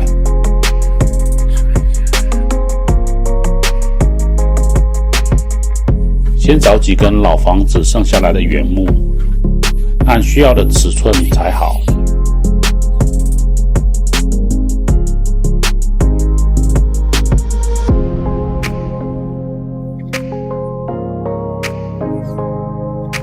老人家说用火烧的土方法可以防虫防霉，于是决定试一下。烧了一会儿，觉得不对劲，老是掉粉，于是检查了一下，发现这根木头表面没什么，其实里面已经被白蚁掏空了，所以说火烧还是有一定的必要，只能再找几根重新烧过，把烧过的木头放在一堆，真有一种火灾现场的感觉。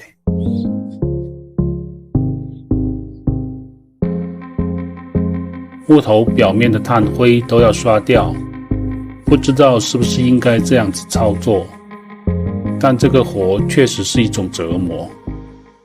刷完了，整个人都要崩溃了。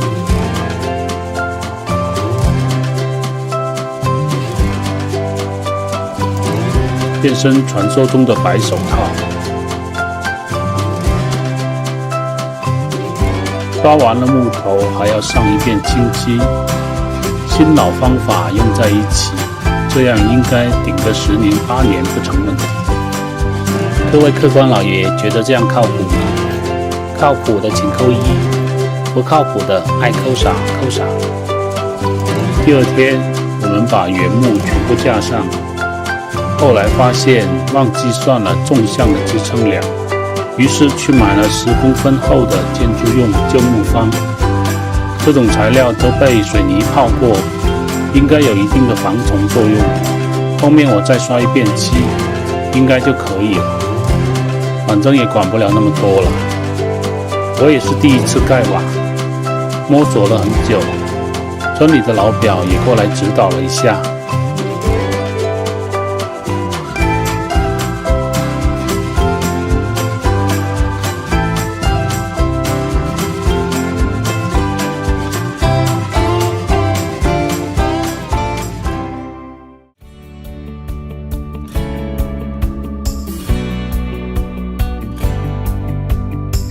后面盖完才发现，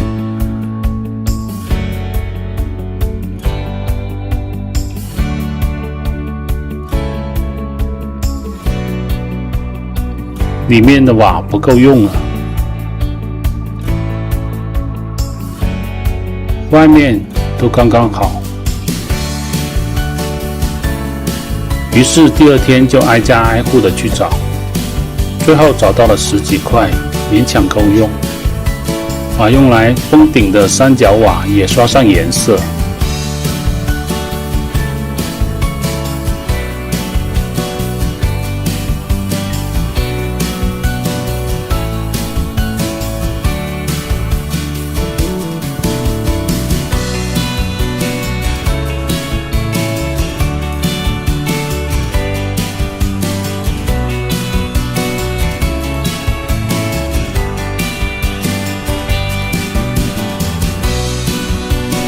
颜料突然用完了，赶紧去买，不然下雨就麻烦了。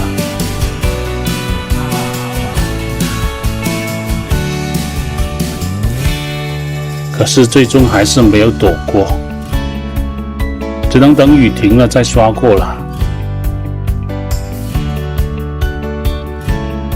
唉，终于体会到了什么是屋漏偏遭连夜雨。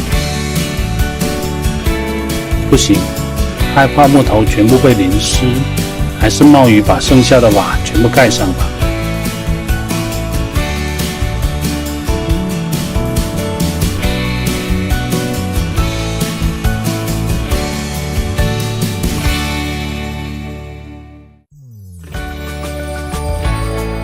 还好雨慢慢变小了，后来发现瓦还是不够，就把旁边的瓦檐拆了。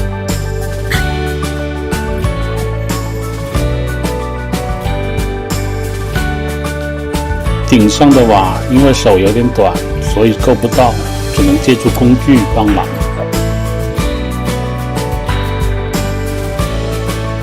可能以前生产这种瓦的都是土作坊，后面拿回来的瓦规格不一样，比原来的偏小很多，还好勉强能用。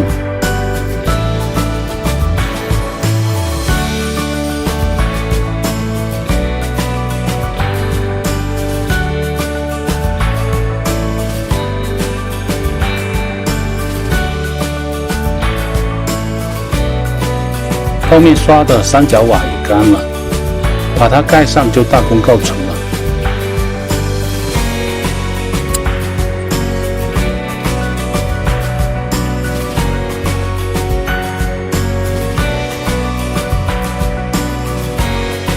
完美。最后把侧面的木板封上，这样整体就算完成了。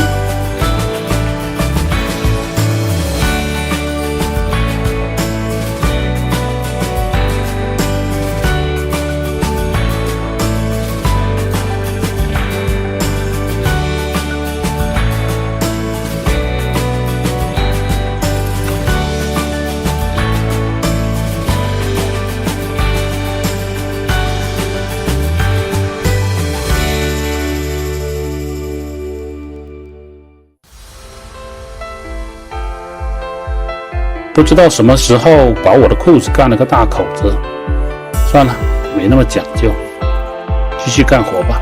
把木板刷上和门口一样统一的颜色。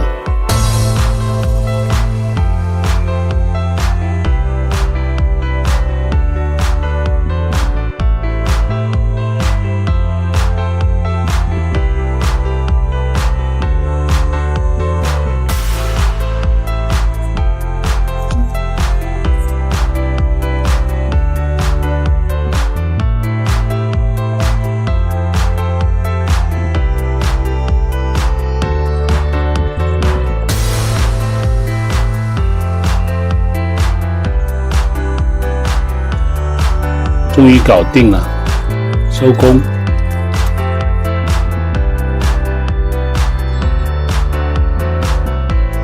深色的屋檐对比以前的红瓦要稳重大气很多。改造后的整个门楼风格偏日式，与周围的环境也很协调，突然有一种大户人家的感觉。是在网上选了一盏灭蚊灯，今天到货了。志高电机灭蚊灯，浙江兆基电器有限公司代工的，感觉质量不怎么样，先开个箱看一下。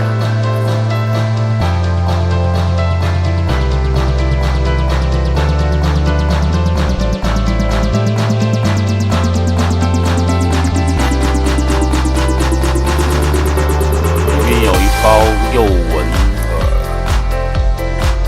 饵，然后这是一个挂钩。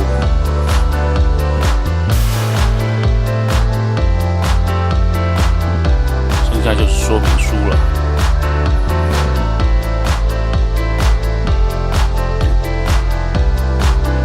看起来比较轻薄，质量一般般，实在太丑了，必须改造一下。在视频的最后，我也会总结一下这个灭蚊灯实际使用的效果。先给它量个3维。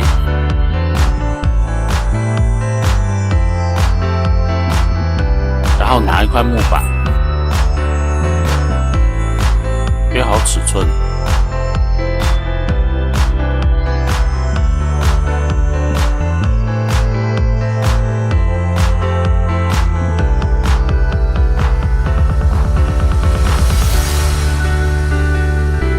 按照需要的尺寸裁出4块板。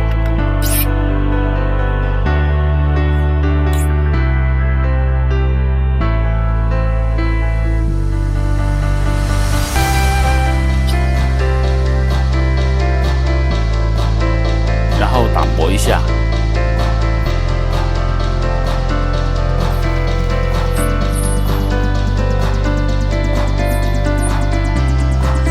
今天换一个方法来钉木板。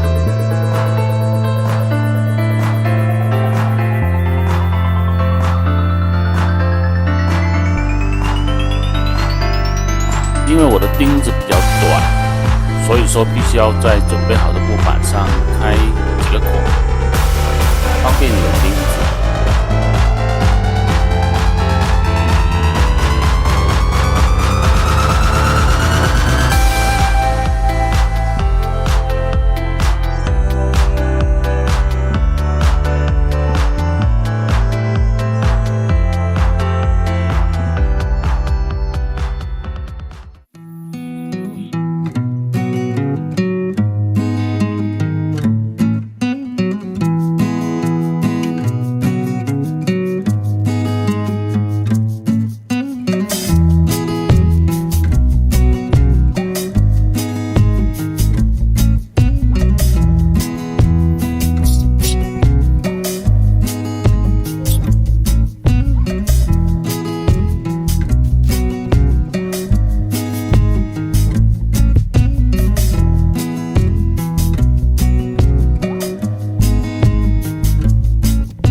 灭蚊灯的开关在侧面，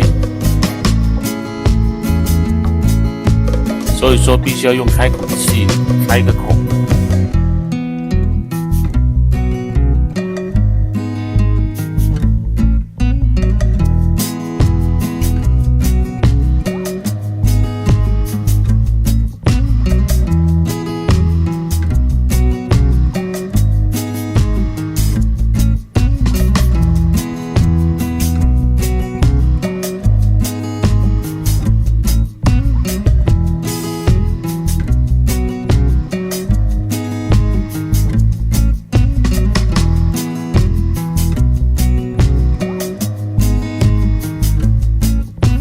这个原木色在环境里比较突兀，还是上一个深色的漆。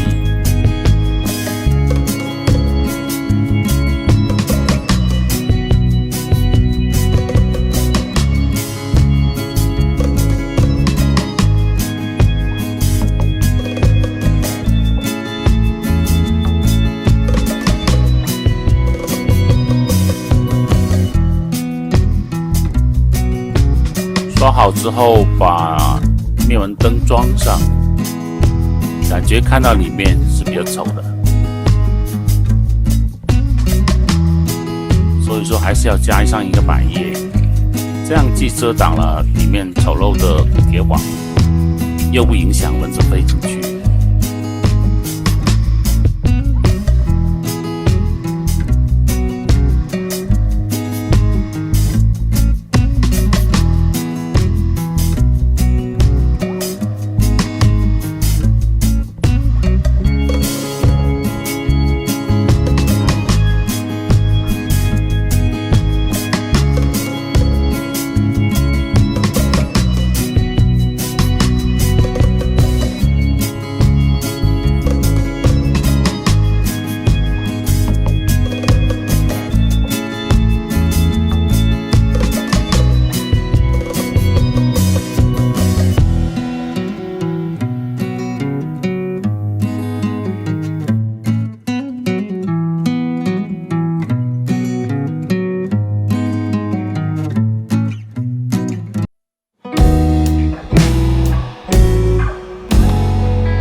这样改造后既实用也美观，效果是不是好很多？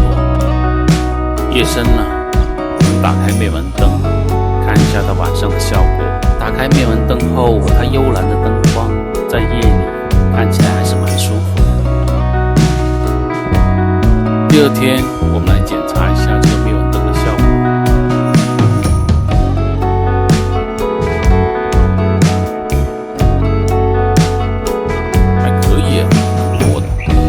最后总结一下，这个灭蚊灯除了长得丑以外，效果还是可以的，对得起它这20块钱的价格。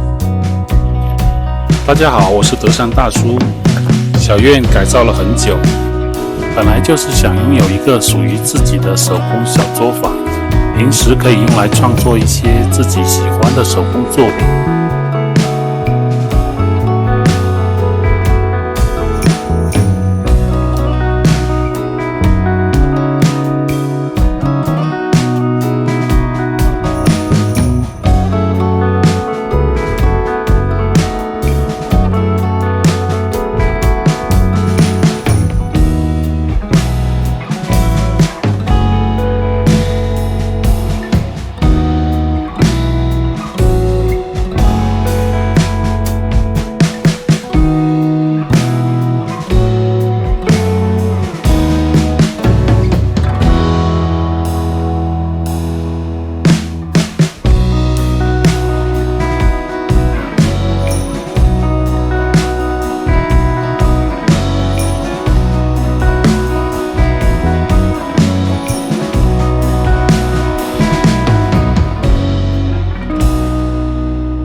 用了几天的时间完成了这一组锈铁系列的器物。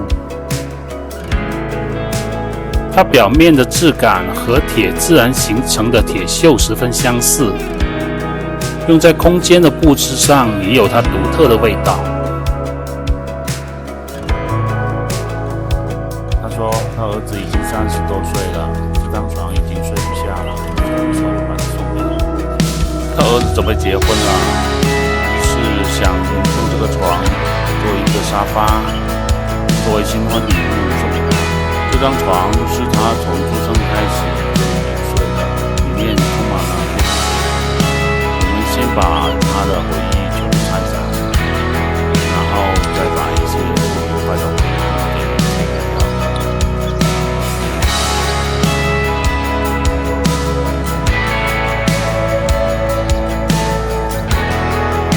然后就把这些剩下来的美好回忆放出来。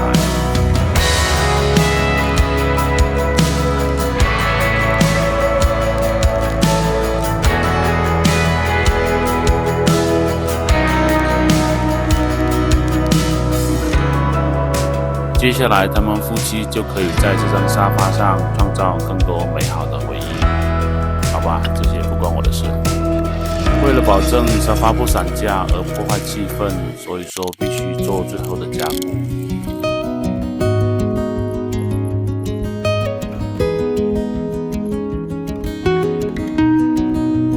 怎么突然间还下雨了呢？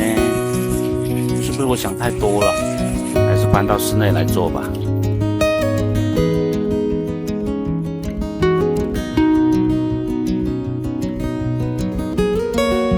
自从我的心灵变纯洁之后，雨就慢慢停止，终于又可以回到明媚的阳光下干活了。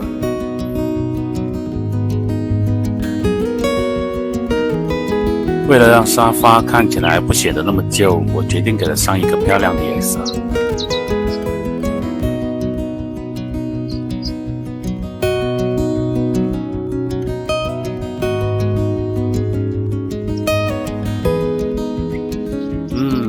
完成了，看起来还是蛮结实的。给它们配上2个垫子，这样坐起来就舒服一些。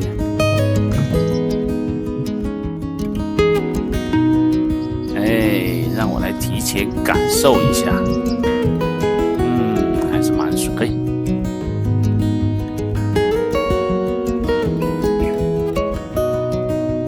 总觉得哪里不对劲。怎么能是绿色？只能一把火把它烧了吧。